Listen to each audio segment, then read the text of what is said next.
Hello, ladies and gentlemen, and hope you have a great and wonderful day. And it seems that some college students fucked around and found out. They had some interesting things to say. And I'm going to go over a few things with you guys to kind of, understand what's going on and all that great stuff. And what's been pretty much done to these great rich kids, and all that. So let's get to it. We have Harvard doxing truck's hounds Claudine Gay, the best friend Hamas ever had. The Harvard doxing truck has shifted to hounding the Ivy League school and battle president, flashing her image and a message Claudine Gay, the best friend Hamas ever had, the Post has learned.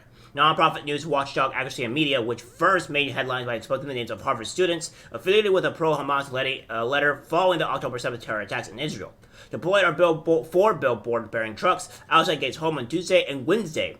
Each truck idling near her residence, which is in a prominent building on the school's campus in Cambridge, Massachusetts, scrolled through different messages that took aim at a 53-year-old Gay. One implored Gay to resign, while another digital billboard claimed she refuses to protect Jewish students.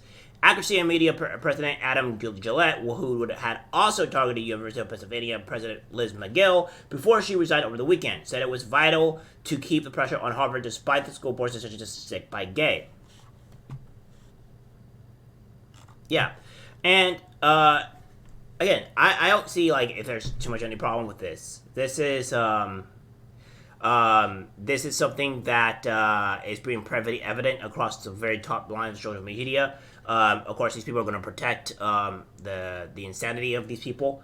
I think accountability is incredibly important, and we've encountered on universities to hold their out-of-control presidents accountable. That's where we come in, Gillette told the Post on Wednesday. I think Gay needs to, one, put a greater focus on protecting Jewish and pro-Israel students on campus, and two, stand up to their sympathizers on campus. If she's not going to do that, then she should get similar treatment that those students received, Gillette said. I would think that in this case, yes, I think they're putting a lot of Jewish students in danger, and I would also say they need to protect the Palestinian people as well from any type of attacks whatsoever. I think both parties should be protected. However, I do know that a lot of the Palestinian people are asking and advocating for the death of the Jewish people, so it's really hard to really want to defend or want to protect the Palestinian people because of that type of mantra that they're espousing to the other side. And when you have people doing like this, it's like you can't do it. It's the same thing if I had Jewish people espousing the death of all Palestinian people. I wouldn't want that as much as I wouldn't want the Palestinian people doing the same to the Jews. And the Jews are not necessarily doing this. It's the Palestinian people that are doing this, and it's a problem, right? We also have this as well. We have from Steve McGuire. Wow, Brown had 41 students arrested and booked for occupying a university building yesterday. They were photographed, fingerprinted, and provided their arrest paperwork on site. A university spokesperson said that the disruption to secure buildings is not acceptable. The university is prepared to escalate the level of criminal charges for future incidents of students occupying secure buildings. So we have this, 41 students arrested, booked within University Hall following second sit-in demanding divestment ceasefire. Providence Police Department and Brown Department of Public Safety officers arrested and booked all 41 students from Brown Divest Coalition who occupy University Hall this afternoon to demand that President Christina Patson P-19 PMDs to support divestment from Israeli military occupation and call for a ceasefire in the Israeli-Palestine conflict.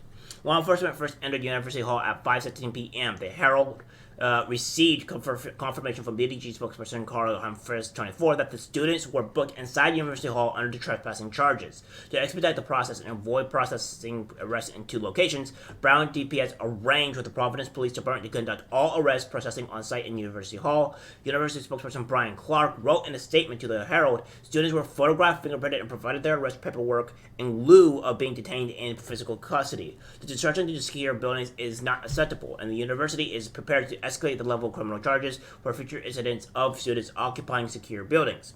The arrests come just over 1 month after 20 members of Jews for ceasefire now were charged with trespassing after staging a University Hall sit-in calling for divestment and a ceasefire. The charges were later dropped following the shooting of Hesham 20 and 2 other Palestinian students in Burlington, Vermont.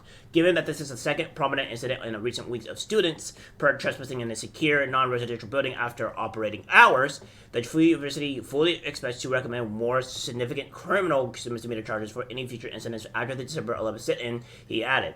According to Clark, students were informed of their arrest at 6 p.m., starting at 6:40 p.m. Law enforcement began releasing students already booked from inside University Hall and alternating sides of the building, according to GFSN and BDG members. The crowd of approximately 400 gathered to support demonstrators, split up to greet protesters with cheers and braces as they were released.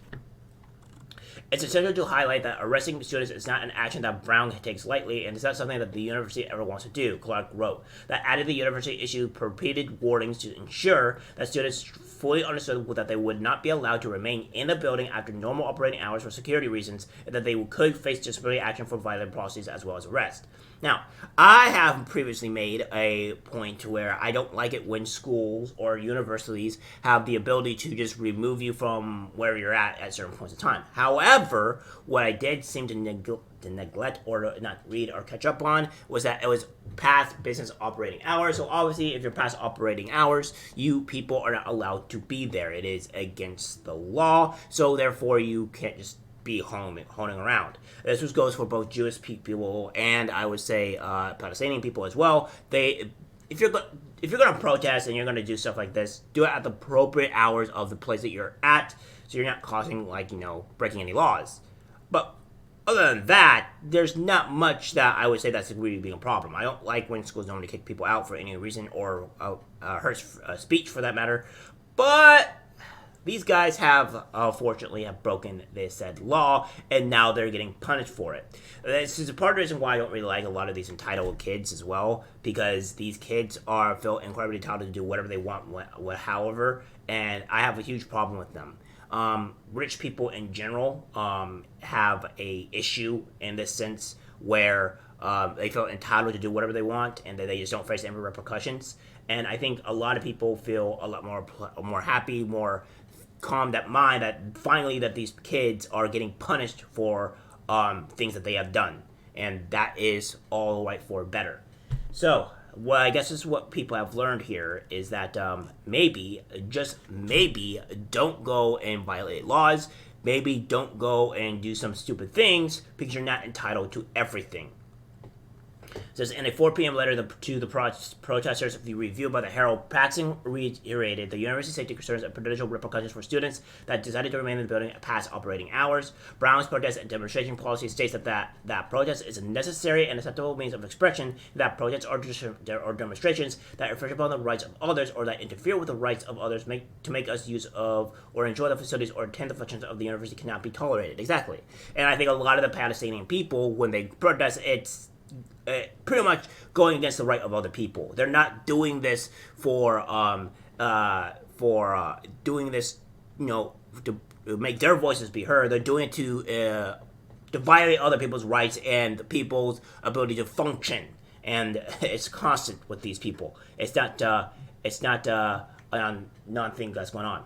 While waiting for the arrest to begin, the crowd sang songs of solidarity and worship, including Where You Go, a song derived from the book of Ruth in the Hebrew Bible. Organizers also led the crowd in a Arabic chant, the lyrics of which were distributed via airdrop to electronic devices in the crowd. Protesters waved their phone flashlights back and forth high in the air. As the arrest began, students repeatedly shouted, shame on Brown, and continued their calls for advice and ceasefire.